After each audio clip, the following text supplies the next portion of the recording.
Kinalibutan ng mga pulis ang isang bus na puno ng mga pasahero na biyaheng Maynila sa Star Tollway sa Santo Tomas City, Batangas. Pinasusuko nila ang 5 lalaking tumakas sa Batangas Provincial Jail sa bayan ng Ibaan.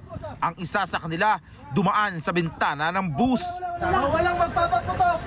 Taas ang kamay ha! Taas ang kamay! Ilang sandali lang, magkakasunod nang lumabas sa pintuan ng bus ang iba pang mga tinutugis. Sabi ng driver ng bus, hindi niya alam na mga takas pala ang 5 sumakay sa kanya.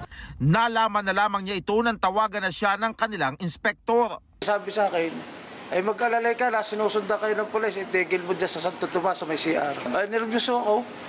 Baka ito yung mga hostage doon eh. Pinababa ng mga pulis ang bus driver at pinapatay ang makina. Noong una, ayaw umanong sumuko ng mga takas at humingi pa ng media.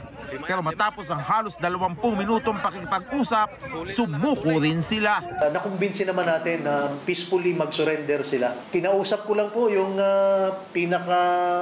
sabihin na natin na nagtumayong leader sa kanila. At gusto lang nila makausap yung pamilya. Hindi naman daw sila lalaban. Na-recover sa kanila isang caliber 9mm, mga bala, balisong at halos 60,000 pisong cash.